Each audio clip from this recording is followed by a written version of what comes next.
Kinda Funny's Patreon Pledge Month. Support us at patreon.com/kindafunny. We really appreciate it.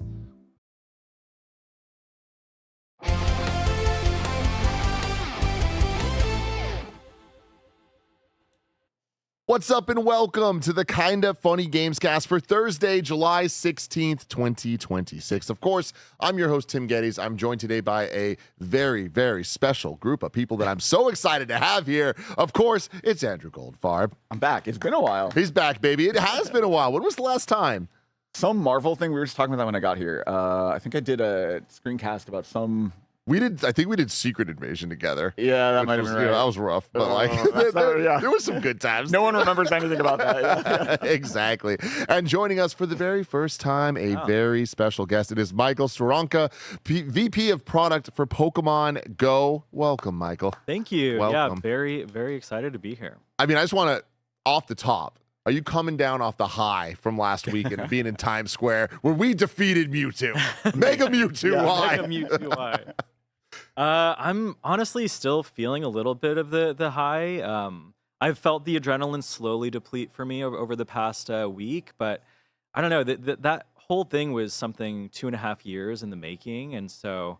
Well, 10 years in the making, really. 10 years in the making. I mean, even longer, because if you think about the trailer dropped in 2015 even. God, yeah. So, yeah, I don't know. But it was a very high to be coming down from, so I'm maybe about midway. Yeah, I like that. I like that. Of course, if you're watching live, you can be part of the show by super chatting on youtube.com/kindafunnygames. And remember, we couldn't do this without our producers on patreon.com/kindafunny. So thank you to Carl Jacobs, Omega Buster, Delaney the Psalm Twining, and Lax Nomad. For now, let's begin with the topic of the show. Toss. We gotta get through that. Pokemon Go, 10 years. It's been 10 years of Pokemon Go. That is crazy. Goldfarb, what does that mean to you? When did you start playing? I started playing in the beta, which was you got access. Like a month before launch. Because this is back when you were at IGN. Yes, yeah. So I did the beta while I was at IGN in like a group of 4 of us. Oh yeah, there's my beta screenshot, which at the time I was so afraid to post because it was like confidential or whatever. Yeah, that was my beta character, and I got like we did like coverage of it, and I was like, you know what? I could see this game catching on. I think it might do okay. And I never in a trillion years would have expected it to blow up the way it did. I mean, this was my beat for my last, 3 years at IGN. So it was like really like I went to multiple Go Fests, I went to Safari Zone, really just got so into it, met a bunch of people I'm still friends with, in the community. It's just been kind of a part of my life. It just feels like when we were at the Times Square thing, I was like kind of getting emotional to watch like the full arc of what the game has been. I can't even imagine for you guys. Yeah, I mean, I was standing side by side with people that I've spent the better part of a decade, toiling over this game with, and then also a bunch of friends in the community. I can look over and see you both there, and it's like, I don't know, it really was an emotional experience. I don't know when the last time I've ugly cried like that was, and there are probably too many pictures or videos of me with, that ugly cry on, but yeah, it was really special for sure. Yeah, definitely. So what is your quick background with Pokemon Go as a player? And then when did you join the team, and what have you been doing for them since? Yeah, I joined the team about 9.5 years ago. So I wasn't there for the initial launch of the game. But it's been almost a decade working on the game myself. For Pokemon Go, for me, I've always been a lifelong fan of the Pokemon IP. I actually lived in Japan when Pokemon Red and Green came out in Japan. Dang. As a kid. Cool. Yeah, which was like a crazy national phenomenon. Oh, yeah. Yeah.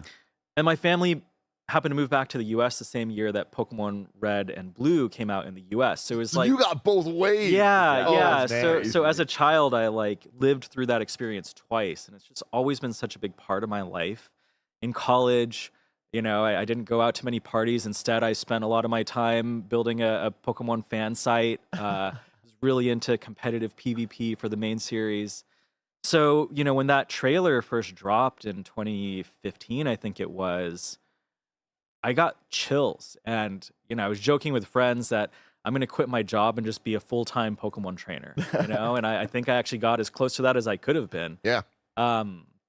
So yeah, when the game first launched, I wasn't working at the company at the time, And I just remember it was the first time that, as someone who's been a lifelong fan of Pokemon, all of a sudden, everybody that I knew was playing Pokemon Go and celebrating in this, shared love of something that, for a lot of people is their first time experience that IP. For many others, like myself, it was like a dream come true type of moment. Um, and yeah, I really felt when the game launched that uh, almost like a weird sense of validation, right? Like prior to Pokemon Go, being a big Pokemon fan was almost something that was like you don't tell a lot of your friends about it, especially as someone my early 20s. And at that point, it was like, oh no, this is pop culture. Everybody's into this. My parents know about Pokemon Go. My grandparents. Hillary Clinton. Hillary Clinton. That's I know. Yeah, go to the polls. So yeah, I don't know. It was fantastic. And then I was fortunate enough to get an opportunity to work on the game, and haven't looked back since.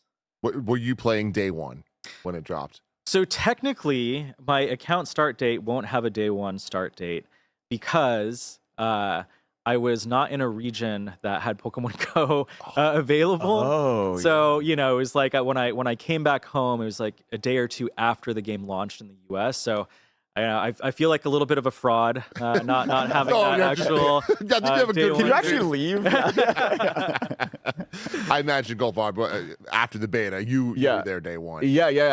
I think I tried to download from the Australian App Store. I think I tried to Get it as even early get in as like possible. 12 hours ahead, 16 hours ahead, or whatever.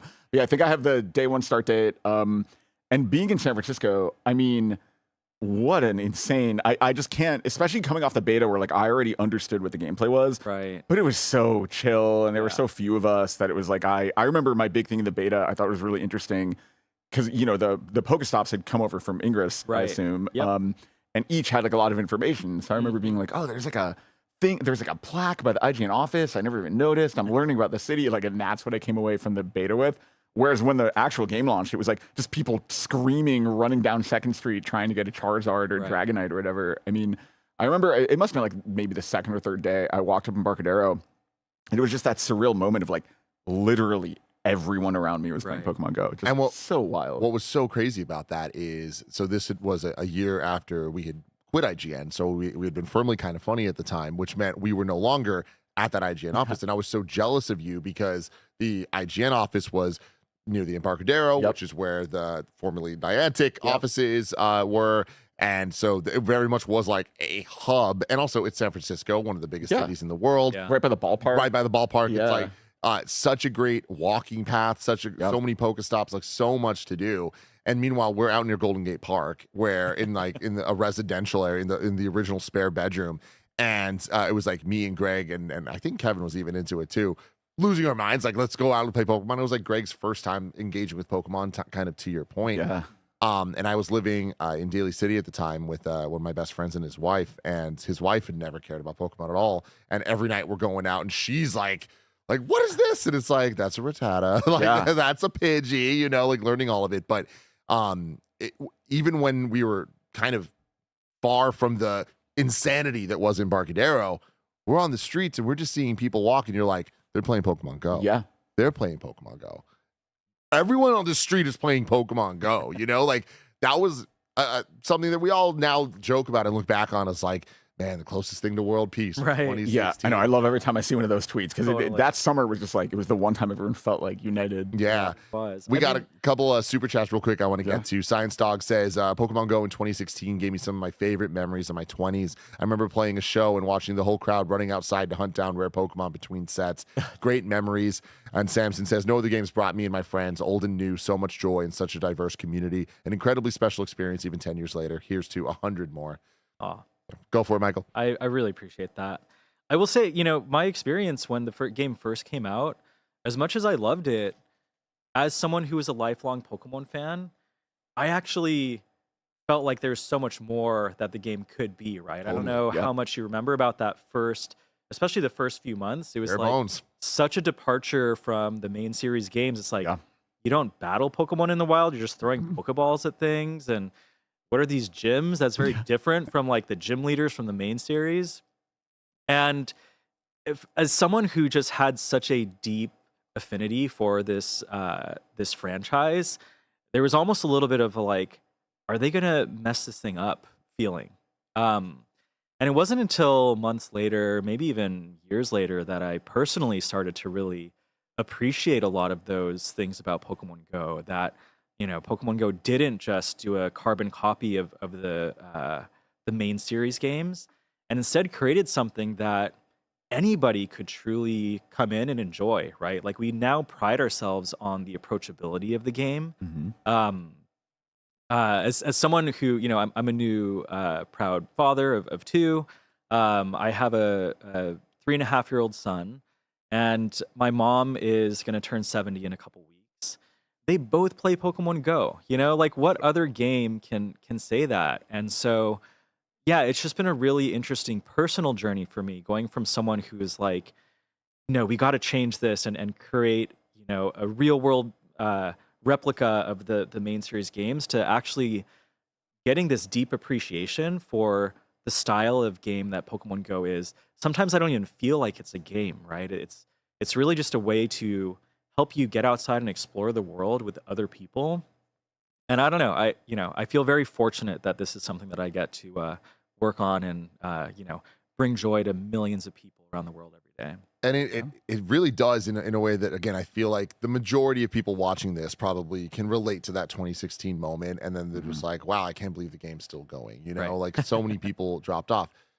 Millions and millions and millions of people play every day still. And I mean, you have essentially never stopped. Right? Like you were just there since day one. Like, yeah.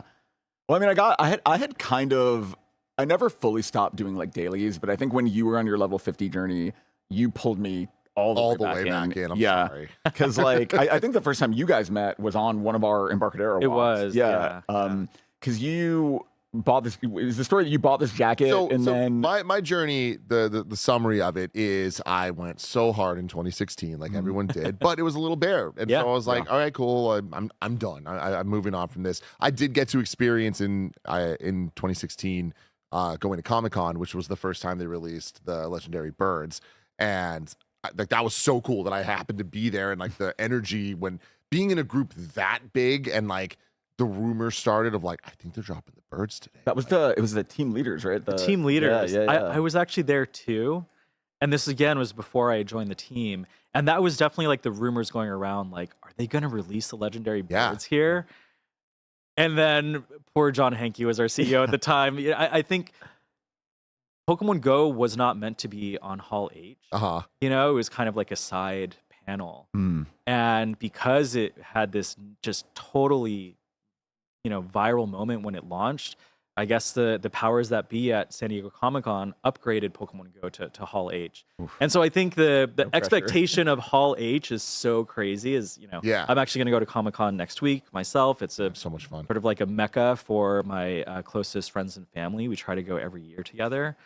So we know like Hall H is this, it's the You know what it means. You know what it means. Yeah. And I think, they were wholly unprepared for that expectation of Hall H at the time. And but it was the big reveal of the team leaders. Who to this day have their own little fandom. And it's funny because like you talk about Pokemon Go when it started felt like sort of this extension of the main series games. I think what has been really cool is watching it in that first month. It really did feel like the evolution of that like Google Maps thing they had done before that of like you're walking around catching Pokemon and that is the gameplay. Whereas like all these years later, I mean, number one, the team leaders, Professor Willow, all these things that have felt like the game developed its own personality and its own kind of like carved out part of the Pokemon world on top of, trading, PvP, like all these things that have evolved that, again, were in that original trailer, part of that original promise, but have made it this really special, like kind of community thing. Yeah. And so like, I remember all that going at Comic-Con. I remember I was standing outside next to Cliff Bleszinski and he was like, dude, I think we're getting Moltres today. It was like that level of just everyone was talking about it. Funny. But it was around there that I kind of like tapped out for a long period of time. Like every once in a while I'd re-download it and just see what was up, but I never stuck with it. And then it was ironically after Scarlet and Violet came out in, what was that, the end of 2021, I think?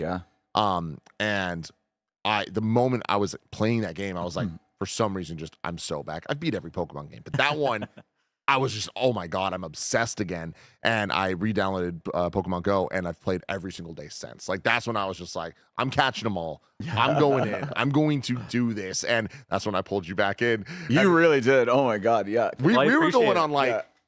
I would say twice a month. We would walk 10 miles. Oh yeah, You know? it was an entire day. Poor Gia. I know. Where's my husband? Yeah. She knew where I was. yeah. I'm on a little date with Gold Farm. It's happening. No, it was awesome. I mean, that's the thing.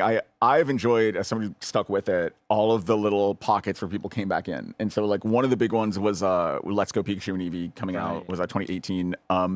Bunch of people coming back and being like, oh, I can transfer my Pokemon in. So like I feel like that was a big surge. And then COVID, like during lockdown, when you guys added all the little like the daily adventure incense, which I don't think I've ever missed a day of, or like maybe when I'm like traveling between time zones. But that stuff, the remote rating, all of that, like really, I would have so many people texting me and be like, can you explain what's going on with this like weather system and like all the stuff that's come? Like, because there's so much in the game. Like it took me, honestly, it took me about a year of hanging out with you that often to fully wrap my head around everything going on in the game, which is so crazy from what it originally started as. In that original trailer from 2015, we see so many ideas and so many concepts that just thank you, Kev, for bringing this up. There's just so much in this trailer. It spells out the goal. It spells out what Pokemon Go could be. Like, it starts with imagine, right? Like imagine the Pokemon are in this world, and it's like when the game started, that's what it was. Augmented reality pictures, seeing Charmander next to your car, and that was so novel. But then you go through and you start seeing battles, you start seeing trades, you start seeing raids, like you start seeing all these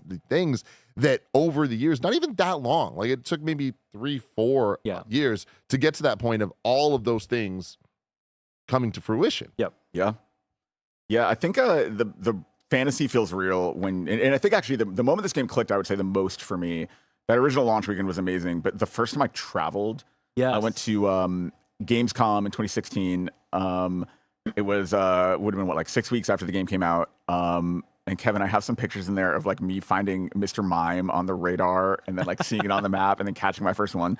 And that just like such an amazing like I can only get this here. It was like, everybody I was with my IGN was like, oh my God, put your phone down, Jesus. But it was like such a good experience of like I felt like I was out hunting for Pokemon. Like it just felt like such a special thing. And that is so cool. Yeah, the old Pokemon menu. Yeah. There are just so many like weird little mechanics in the game where it's like just like the core games too, where it's you have to do weird things to evolve Pokemon. That, like aren't told to you. You kind of need someone to explain it to you, or like you need to find out somehow, or just context clues. And like especially the early days where it was the not even full 150, but like almost the full 150, and majority of them were available. And then it's like, well, if you want a Mr. Mime, you gotta go here, and if you want a Farfetch'd, you gotta go. Like, what's your Farfetch'd story? So I know when you brought up the traveling abroad story, I a month after Pokemon Go first came out, I had already caught everything that I could catch in the US. And as you mentioned, there are like a couple Pokemon that are region exclusive. Australia, Europe, Asia, etc. And one of them is Farfetch'd. And so my wife and I, who's my girlfriend at the time, we're planning our first international trip together. We're like, oh, where do we want to go? And I had brought up Hong Kong. And, at the time I didn't share with her one of the main reasons I wanted to go to Hong Kong was because you could catch Farfetch'd in Hong Kong. You can't catch that in the United States. Yes, exactly. And so, one of the days that we were in Hong Kong, I convinced her like, hey, let's spend some time looking for this region exclusive Pokemon out here. And she's like, oh, okay. She's very new to the Pokemon IP herself. We spent 8 hours in the August heat of Hong Kong walking around looking for Farfetch'd.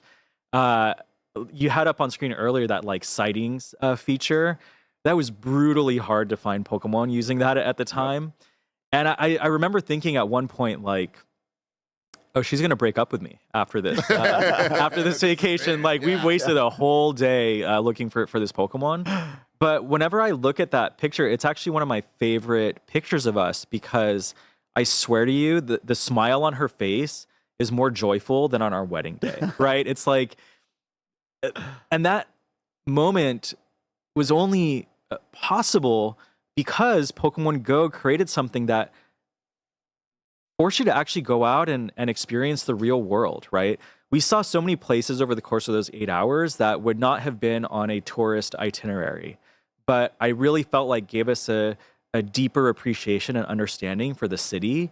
And, you know, we clearly had worked up a sweat. I remember we got Peking duck afterwards for dinner, and it was I love that. Oh, it was like one of the best meals I've ever had. I think in part because we were so exhausted from the little Peking duck with some leek. Yes. Oh my God. I didn't even put that two and two together on that one. But so that it's like one of these. I don't know. It ended up becoming this like core memory, not just about the game, but like my relationship, right, with my wife. And so, you know, I think I mentioned when I first saw the trailer, that was when I was like, I'm going to be all about this game. I'm going to dedicate so much time to this game. That moment, that day where we spent all day exploring Hong Kong was when I thought to myself, I need to find a way to work on this game. Like, this is something that can truly change, you know, not just gaming, but how people interact with each other in the real world. And yeah, again, I feel very fortunate. You know, found that path to the team, and you know, I've been very happy ever since.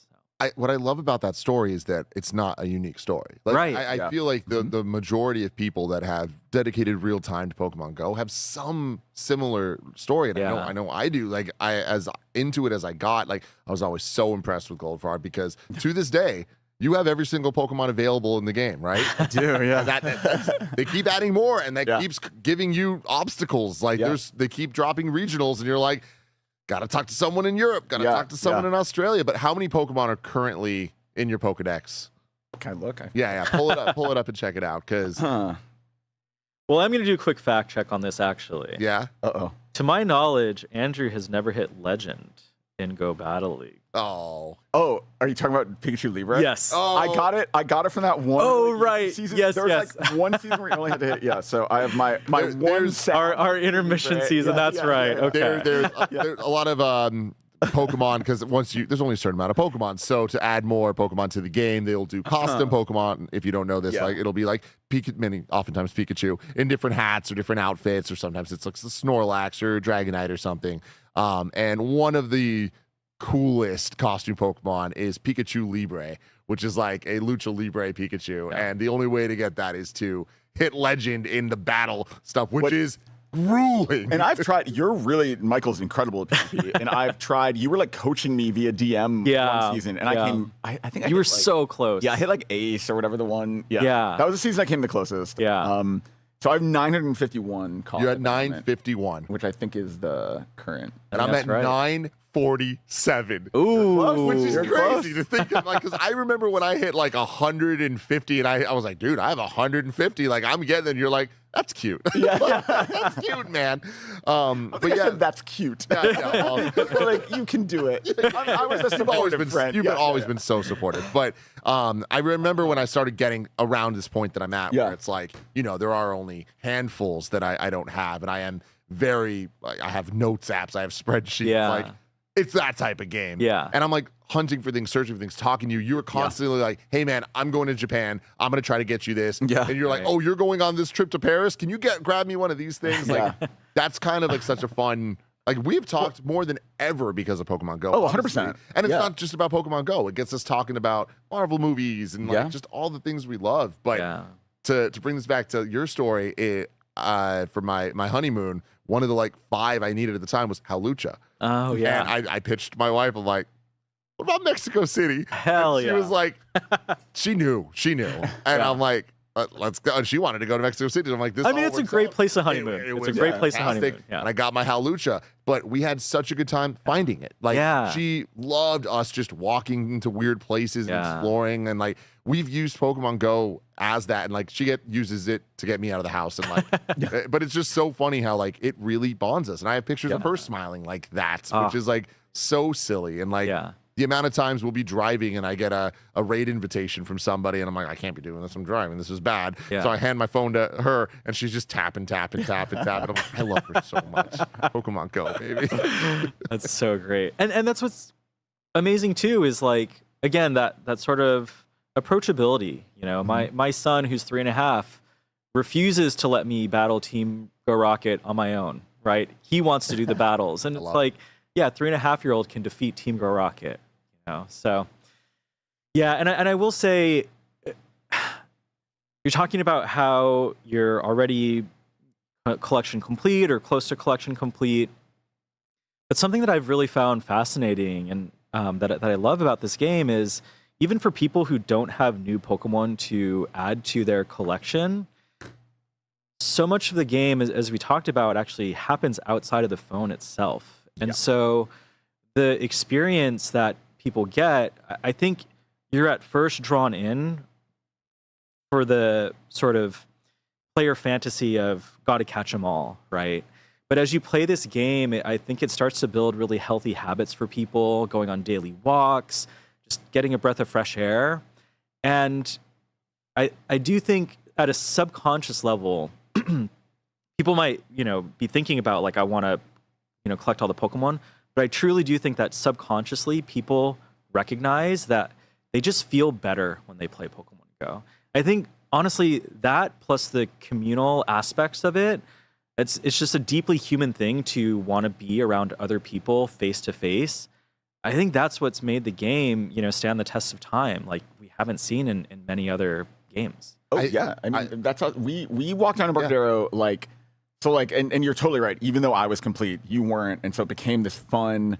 Like, I remember when you first came back, you were like pretty much done with Kanto, but you just needed Jinx. And we remember that. We went through, we were like, okay, so I can put down like a glacial lure. It might spawn from that. Right. And, like, I didn't have any extra Smoochum to trade you. So we were like walking by and we found somebody with a Smoochum and you traded for it and evolved it. It was just like such and now we're friends with them and like they live down in San Jose and like, they send us raid invites all the time. It's so like funny, these memories that are just like solidified. And something that we always talk about at Kind of Funny that makes what we have so special is the community and the fact that like we refer to each other as best friends and the whole thing, it's like a best friend vibe where the pitch of this company is, the moment you leave a movie theater, all you want to do is talk to your friends about what you just saw. Like, let's turn that into our jobs. Yeah. And the beautiful thing about that is if you see someone on the street in a Kind of Funny shirt, you have something to talk to them about. Right. You can walk up to them and be like, what are you playing? And all of a sudden there's a conversation from like-minded people and it's beautiful.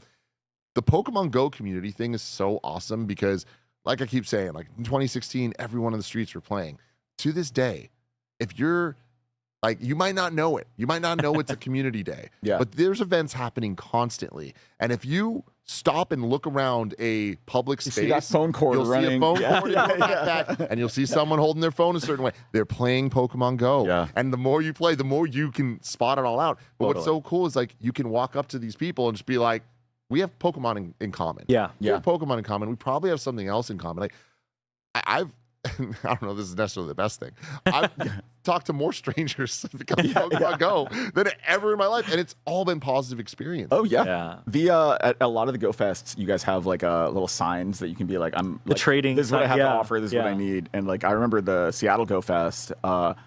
It was insane how many people I met just from doing that. Right. Like, and it's there's just something. It's like a really hard thing to explain to people who haven't picked up the game in a long time. But like, it really has evolved into. Like, I think you're totally right. I think it is something that's bigger than just looking at your phone. It is like the people around you and those giant gatherings. And I mean, I've been lucky enough I went to almost all of the early events. I went to the first like 3 Go Fests. I went to a couple Safari Zones. You got to come out to, a new live event. I know it's been a couple years. I want to do like a wild We've been like improving, year after year on this stuff. So. Well, I mean, that is something I want to talk about, that like your background on the team was live events. I mean, you started doing like Go Fest and all these big things. And it's like that first year of Go Fest was like a rough one. I want to talk about Go Fest and where it started, where it is now. But I want to do that after a quick word from our sponsors. Yep. This week, we're sponsored by patreon.com/kindoffunny because it's Patreon Pledge Month. If you enjoyed the crazy amount of SGF coverage we put out in June, consider tossing us a few bucks this month with a Patreon membership or upgraded pledge for July. Patreon members receive perks like ad-free audio and video versions of every show, access to Quips, a Twitter-like equivalent with posts from Greg, and a daily exclusive episode of Gregway. We're releasing episodes of Gregway publicly each week so you can get a taste of what the show is all about. Right now, you can go watch Greg talk about our parasocial relationships with one another. All patreon.com/kindafunny members will also have access to watch this month's Happy Hour, a monthly call-in show where you can chat with the Kinda Funny crew live. And we're adding in a perk for gifted subscriptions, custom character art from the one and only Andy Cortez to be featured alongside the Kinda Funny crew in the Gamescast intro for the month. We'll have some fun surprises for members this month, like our live recording of Game Showdown last week, so join us over on patreon.com/kindafunny. So, GoFest. Yeah. Year one, obviously, it was a huge event where it's like, hey, Pokemon Go has got everyone outside. Right. Let's bring them all together. This is going to be the best idea ever. Everyone's going to be happy. Is that how it went? I wish, yeah. That's how we imagined it would go. I guess a little context for folks. I mentioned my fandom for Pokemon my whole life. In terms of my career, I spent the better part of my career prior to joining the Pokemon Go team putting together events and experiences at PlayStation for about 7 years. PSX, rest in peace. That was one of my big projects. I know. Really, yeah. And so I somehow found a way to chat with our CMO at the time, and he was sharing with me that they really wanted to double down, triple down on live events for Pokemon Go, because the game is all about getting people together outside, and that's just part and parcel with a live event type experience. So I was hired in April of 2017. My first big project was Pokemon Go Fest 2017, which was in late July. And that was a mad dash to make that happen. 2.5 months to put together a 20,000 person first time ever experience. And I feel like the team really, at that time, it was so small. I was like employee number 90 or something like that globally for this massive game. Everybody came together to make this moment happen. And as soon as the event began, it was like, oh crap, people can't connect to their cell networks. It's bogging up our servers. We had this awesome experience planned where we were going to release legendary raids for the first time ever, and we couldn't do that. And instead, what we had were people who came in from all around the world, shouting, chanting "Fix your game," to folks on stage. I feel so bad for we had hired some YouTubers and whatnot to come help host the event, and I felt so bad for them, just being in front of all the players like that, and our CEO again, John Hankey at the time. Yes, this one. Oh God, I cringe. I cringe looking at this. Yeah. And of course, I think the worst decision we made with this event was we're like, this would be a great idea to live stream our first ever Go Fest. And so everything is totally, just going downhill. And it's being live streamed for everybody around the world to see. I think a bunch of, press was picking up on this. I was getting text messages from people that I hadn't heard from in years, like, hey man, I'm seeing this thing about Pokemon Go Fest. Isn't that your job? Are you okay over there? Are you okay? Yeah, that's the last thing you want to be bogged down with while you're trying to firefight this experience. Being on the ground as media was also crazy, because it was one by one. It was hey, that interview you had is canceled. Hey, you actually can't talk to it. Because it was just we had sent only me. We had no camera person there or anything. And so as stuff started falling apart, suddenly the interest at IGN was what is happening on the ground? And Kevin, I have the headline in my article in there that it did redeem itself, which I hope we'll get to in a second. It did get better, but it was just it was a crazy day. I can't even imagine for you. It was nuts. And this is something where we had, before the event started, we had talked to all the major cell providers and let them know about this event that we're putting on, 20,000 people coming together in Grant Park. And they kind of laughed at us, right? They're like, we just did the Obama inauguration, 150,000 people in the same place. You'll be totally fine. But we were sort of trailblazing at this time, right? Nobody else was putting together a hyper dense player experience like this that required such a tight connection for that experience to actually manifest. And, there's a big difference between if you go to a Beyonce concert and you have slow cell service, it's like, okay, I'll upload that video when I get home, versus if you go to a Go Fest and you have slow cell service, like that is the event, right? Yeah. So yeah, thankfully, as Andrew mentioned, like we were able to figure things out over the course of the day. And we said, you know what, we're just going to release everybody into the entire city of Chicago.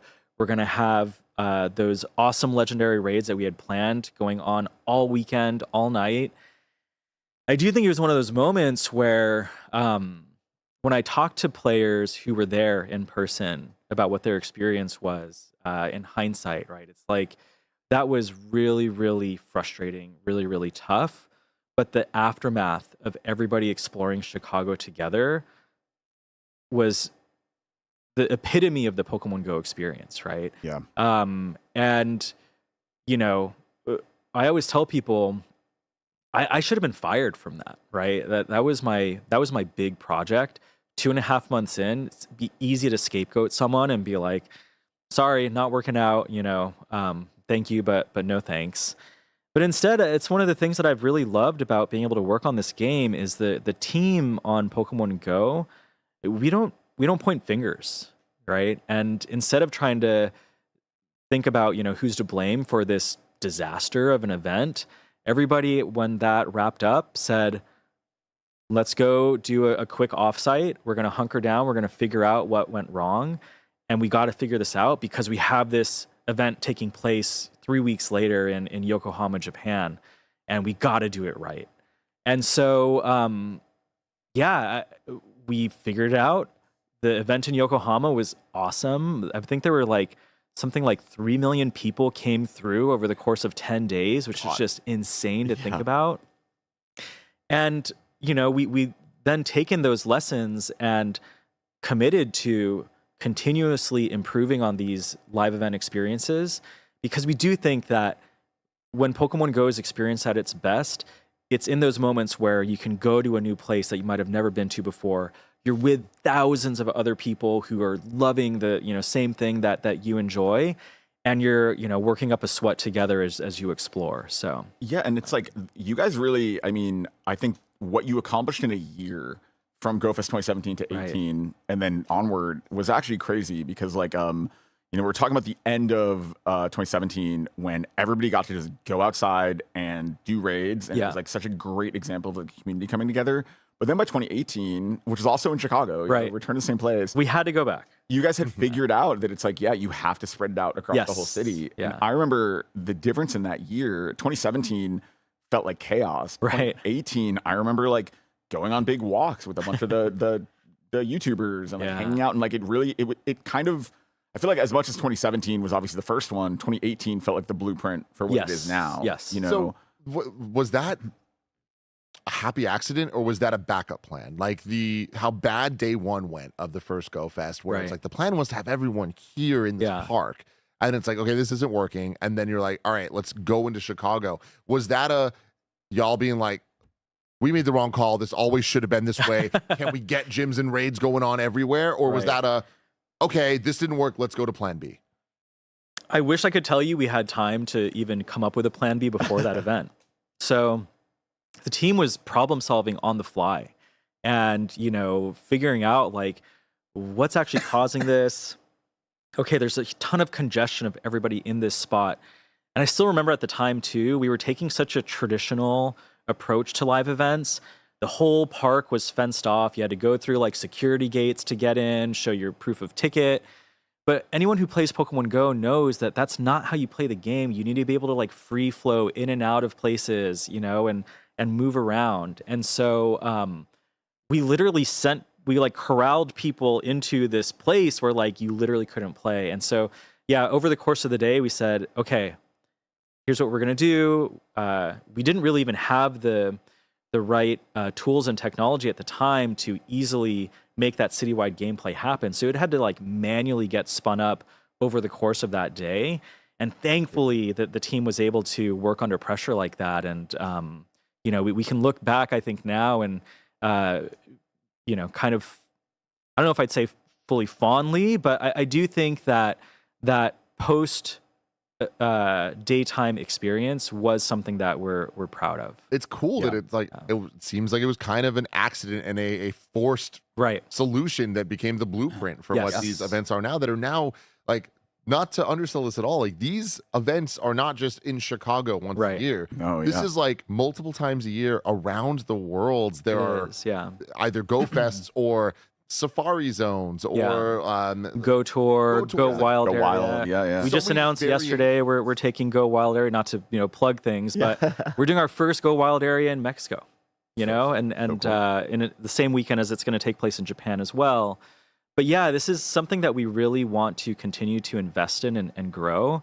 We've, ever since that first Go Fest in 2017, we've had an average of 400,000 players attend an in-person event every year since, and that's including during the pandemic, where that average got brought down quite a bit because we couldn't have, in-person events. So yeah, and this year we shattered all of our own records across the different Go Fests in Tokyo, Chicago, and Copenhagen. So I do think it's something that we as a team are getting better and better at doing, but also our player community is starting to really recognize and love that aspect of the game, because it's not something that you can experience with any other game. Yeah. Well, it's like, I think that we are sort of spoiled by playing in San Francisco, which is obviously a gigantic, like we really can go out in a random weekend, and especially like a community day or something, let alone a Go Fest. And it's like, there are going to be hundreds, if not even thousands of people around playing. But for people from a really rural place to be able to go to these Go Fests, and especially now that they're in, multiple countries, and I think it's awesome. I think it's just such a really, like, until you do it, it's such a hard thing to explain how different it makes the game to just have everybody around you playing. Yeah.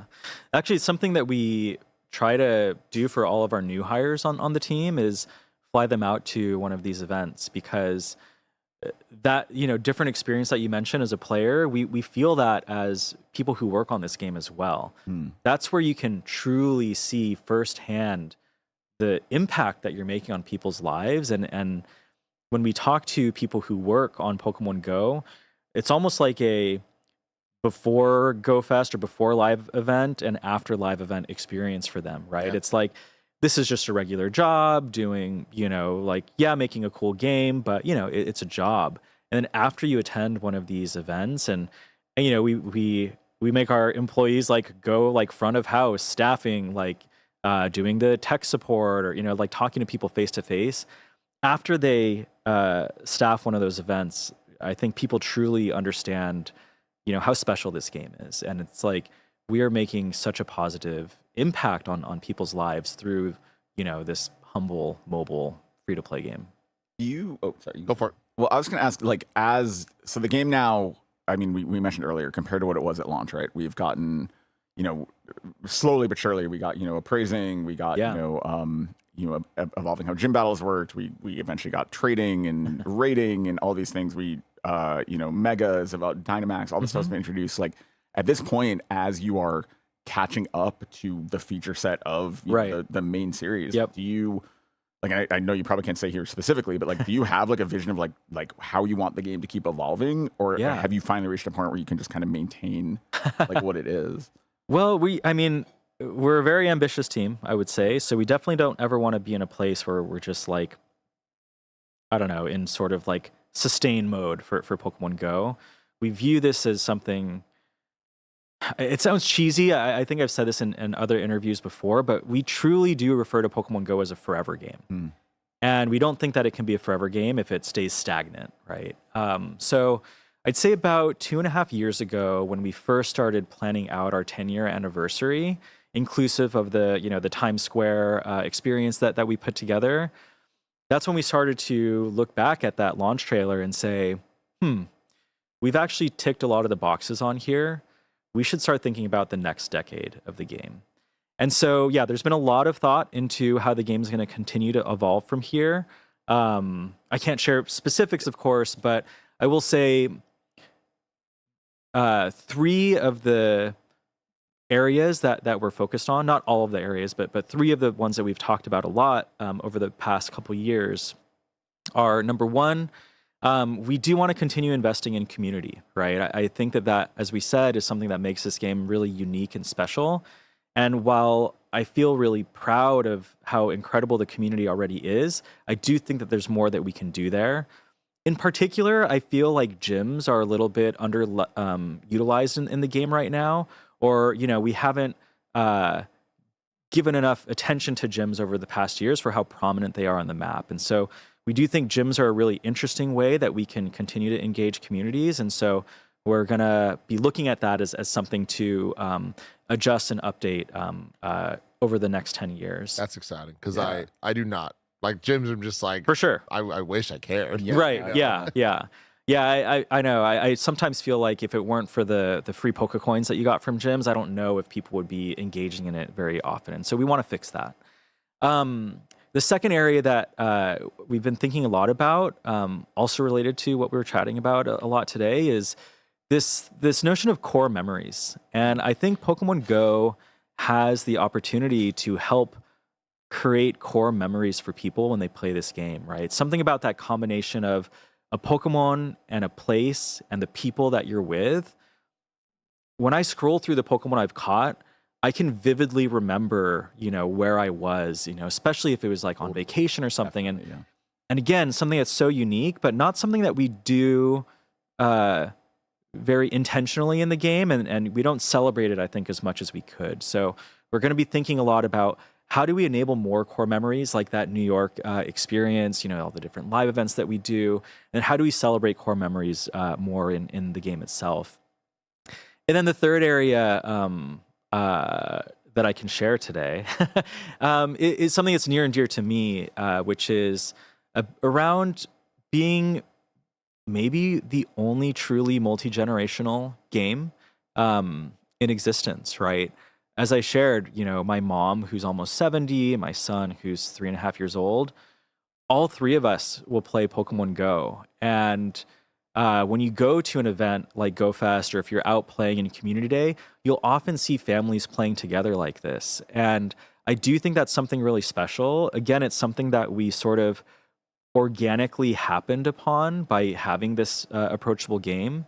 But we want to do more to actually think about what it means to be a multi-generational game and enable multi-generational play in a more intentional way. So, the next decade is a long time. There's a lot that we're hoping to build and add to the game.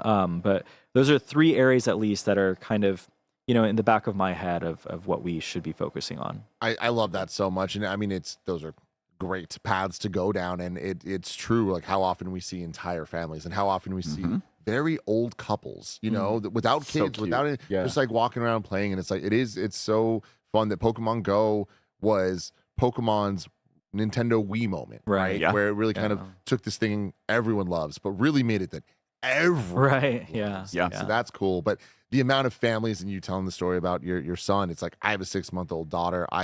I can't. Congratulations. I thank you, and I just can't wait for the adventures we're gonna go on with this, and to see so many of my friends, like Greg with his son Ben, who's 5, like they play Pokemon Go all the time, like, and Monster Hunter now, and things like that. Like it's like very, very cool that the accessibility to it all, the ease of use, and the satisfaction and fun that you get from catching a Pokemon, and that stress of seeing the Pokeball go back.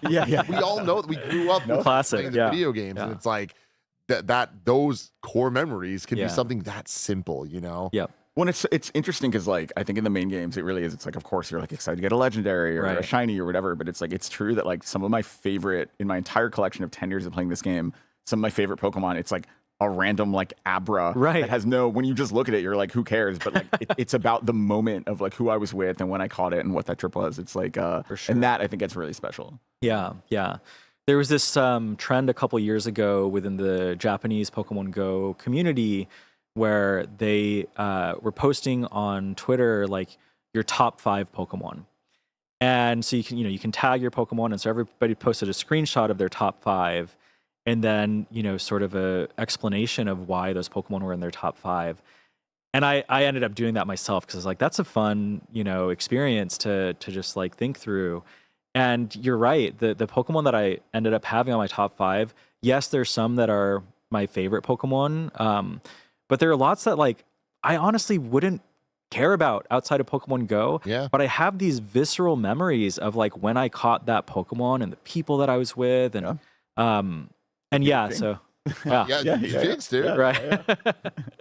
So, anyways, I really, as we look to the next 10 years, I want us to lean into what makes us special and unique, and double down on those things, because it is a really unique game, and in many ways, like I said, not even a game.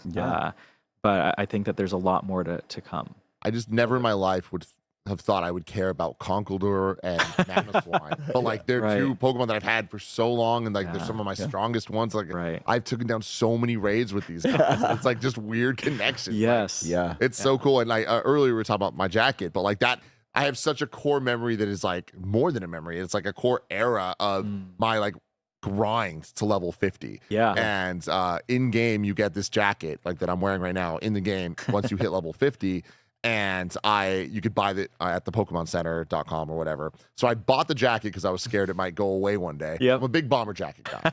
It looks good. It does look good. And so I bought the jacket, but I told everybody on Games Daily, I'm like, I'm not going to wear the jacket until I hit level 50. And it took me almost 2 years to pull that off. Like grinding with you so often. And then when it happened to be at a Go Fest. We weren't at That's where we met for the first time, I think. It was? Yeah. Yes, it was. It was just a Go Fest Global, so we were just doing it in San Francisco, and Greg Miller was nice enough to throw me a parade for that reason and that reason alone. But what was so cool is, like Goldfarb got to put my jacket on. Yeah, that's right. Like inadvertently, because it just like you couldn't find it scrolling. But. And then we got it in the game, and I put it on. It's just like that was just such a fun moment. Now I have this physical thing that like reminds me of like one of my greatest gaming triumphs. And yet you're not at level 80 yet. I know. Because that's the thing. Feels like you should get to level 80 before the end of the year. I hit level 50, and that happens, and then within a year after that, we get a level jump. I think it was like a couple months. A couple months after that, there's now that the peak or the top is level 80, and you can no longer get this jacket in the game. So I did it. I accomplished what I needed to do. I would have been heartbroken. Well, I remember like that was when we met for the first time, and you were telling me about your journey to level 50. You must have been like, oh no. In the back of my mind, I was like, we have level 80 coming up.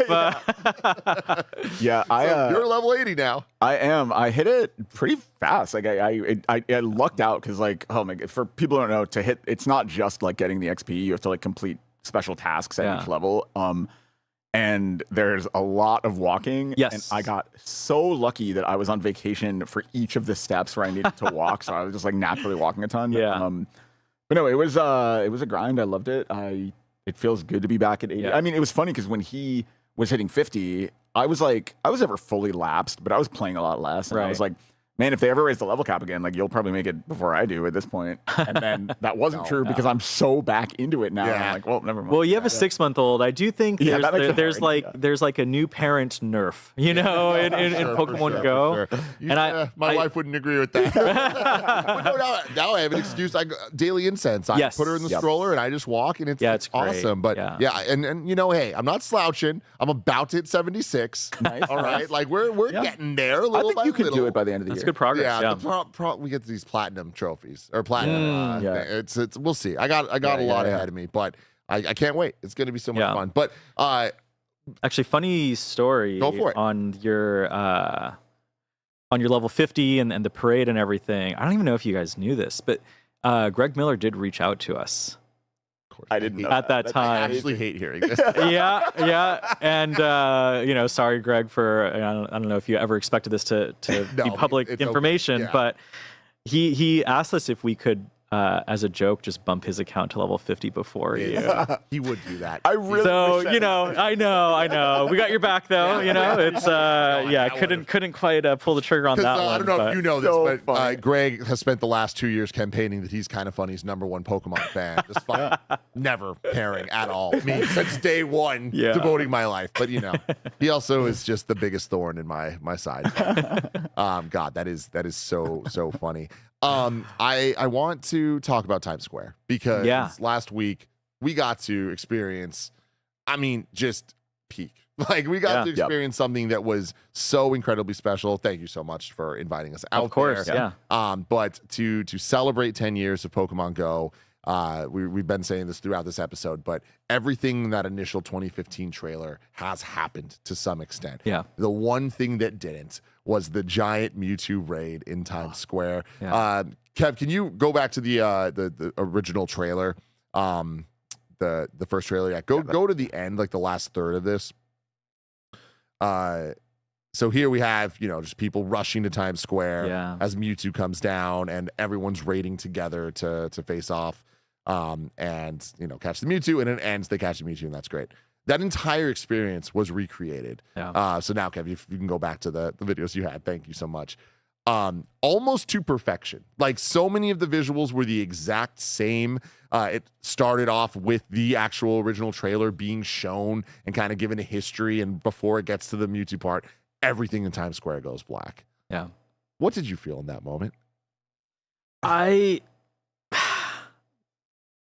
can't remember the last time I've like ugly cried like that. It really was an emotional experience. And actually, we ended up flying out a couple members of the original Pokemon Go launch team, who have since, moved on to other projects and whatnot, because we did know that was going to be just this very special moment, especially for people that have like poured so much of their blood, sweat, and tears into, making this game a reality.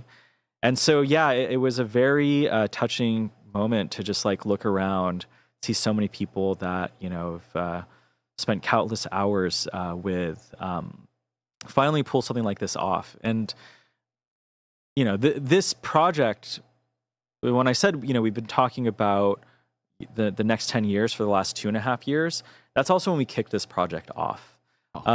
So, we said, okay, what will it take for us to actually have thousands of players in the same raid instance in Times Square together?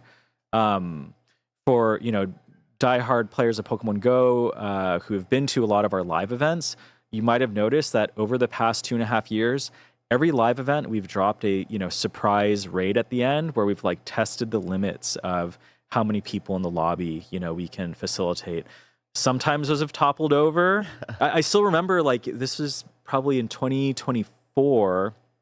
Our goal was to get 60 people. We're like, if we can get 60 people in the lobby, that'll be a huge win. And to go from that to over 1,000 players, number go up, right. This moment, I'm getting chills right now. It was insane. But it was insane. Man. Well, we had little, like, we were standing there. We were like, well, they're not going to take over all the screens. Like, there's no way. No way. Yeah, maybe because there was one that's like LED video wall cube kind of stage. We were like, they'll do just that. Yeah. No, they recreated the original. Look at Mewtwo. He's there. So cool. It was a dream come true moment for sure. And I can't stress enough how challenging this was. You mentioned all the different screens. Each of those screens are actually privately owned by, like a different group. So we had to coordinate and negotiate and stick the landing. There was a moment less than a year ago where we thought we were going to have to pull the plug on this project because guess what else is happening in July of 2026? The World Cup, right? Yeah. And so, all the folks that we were working with in New York and Times Square were telling us, like, hey, I don't think we can make this happen. There's too much risk with the World Cup happening around the same time. And then one day, we got a call that was like, okay, there's one day in July that, we could do this on. And it was the Thursday of last week. And we're like, we'll take it. We'll take it. We'll, whatever we can get. And so, I can't express enough how thankful I am for the incredible team that worked on this. They've worked tirelessly over the past 2.5 years to make this thing a reality. And it was a really emotional moment, I think, for folks involved. Even for us. I mean, oh my God. Like, so looking at this, to explain it just a little bit more for maybe some people that like aren't familiar with the game. Like, for raids, you're all joining together into a lobby, and then you face off against a legendary or a stronger Pokemon, and you're all working together. But what was so special about this is we all joined the lobby together to take down this Mewtwo, and we start seeing a bunch of trainer avatars with their Pokemon like pop up all around. Those were real avatars of the people that were in attendance. Really? Yes. That's insane. Yeah. Like it's just so cool. Like they're all there, and then we see eventually there's a screen of like when the battle starts. Pokemon battle music's playing all over Times Square. Yeah. And we're seeing everyone's Pokemon on the walls as their HP goes down. Mewtwo's flying around like, I forget what it was called, psycho cutting. Yeah. Like all the different video walls and like just messing the Pokemon up. But then there's this amazing moment where there's this thing called Unity Raids. Is that what it's called? That is, yeah. Unity Raids, where to get to the final moments, like the strong Pokemon, they'll put up a shield. Yeah. And you all need to work together to take down the shield. And the way that works in real life is people in a space together need to all raise their phones up. And it is so Dragon Ball, just like Spirit Bomb, like let's do this together. And to experience that, all of us, like me and you were next to each other and thousands of people, but like we're next to each other, both on the brink of tears. Yeah, I mean, shaking, man. It was crazy. We were joking because like the Marriott Marquis is right there, and I was like someone in their hotel room was like, literally, what is happening outside right now? Because it was like, I think being around a bunch of the YouTubers, influencers were out there too, and being around people that like I've known playing this game for going on 8-9 years. Yeah, on top of you, who I talk about it with basically every day. It was wild. It was really, really cool to see. You guys did an amazing job with it. I think coming from that GoFest experience, like, what a flex 9 years later to just show how things have evolved and like what you guys are capable of pulling off now. Yeah. And what's crazy too is like seeing these videos, obviously it looks cool. They do not do a good job of capturing like what it was, because being in it, it felt like when it went black, everything was dark, and then we were surrounded by Pokemon. It's impossible to capture that on video because the video, you're seeing the light from 2 blocks down. From being there, it was so different. There is a video that I want to show you guys that I found on TikTok of somebody that I think got the closest to capturing the feeling of the event. Kev, it's the video that I slacked to assets. That it's the TikTok that has text on it that says in 2015, the first trailer.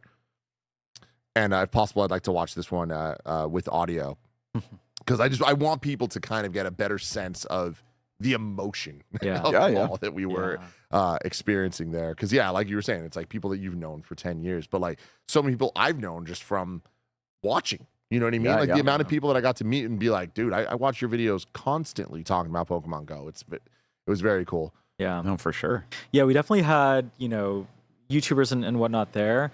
But I think what was also really special was we invited every community ambassador from New York to then pull in their community to that experience as well.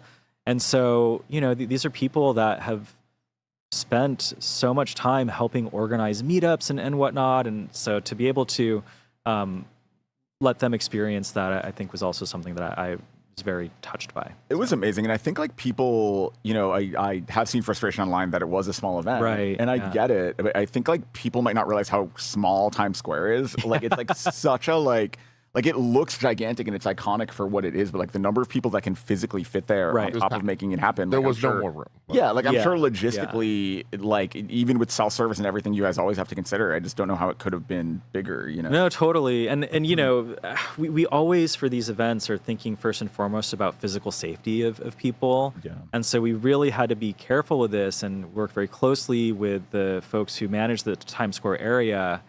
And that's also a big reason why we couldn't even announce this, because they're like, if you let people know, it's going to be a safety hazard out here. So I know, and maybe that ended up like playing to our favor in terms of it being this awesome surprise moment for people that were there. But truly, we were not even allowed to talk about this publicly until it happened. So, yeah. God. All right, so we have this video. You ready, Kev? It's 1 minute. Let's go.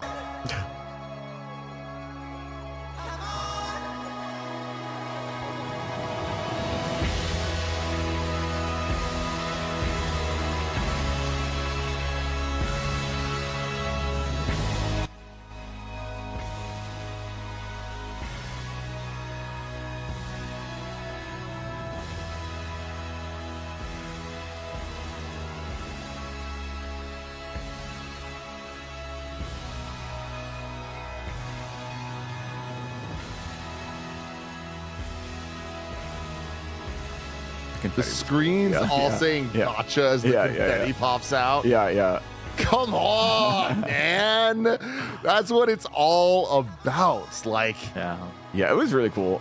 I think it really does kind of prove what this game can be, you know, with and like you talk about what the next 10 years of it can be. Like, I love to think like, okay, so this one did have to be small based on the, you know, the confines of it, but like, you know, in another 5 years or 10 years, like how much bigger can it be? You know, and you know, I think that's my promise to folks. I've seen, you know, some of the frustration from people online as well who were not able to join in on that, and I can totally empathize with that.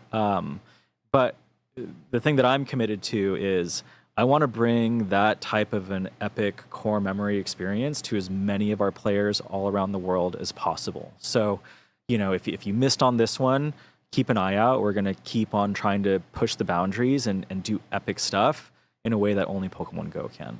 That's awesome. Yeah. Man, what a special game, you know? Yeah. What a special community. Like, so many amazing moments and so many more to come. Thank you both so much for joining me today. Michael, do you have any final words to say? You know, I'm sure folks are tuning in have played Pokemon Go at some point over the last 10 years, or maybe like, you know, you two have played a lot over the last 10 years. So I think the thing that I want to say is thank you. I really think that the community is what makes this game as special as it is. And we wouldn't be able to do epic things like this if we didn't have such a, you know, just diehard fan base. And so huge thank you. And also I hope you join us for the next decade, because there's more things to come. So, awesome stuff, man.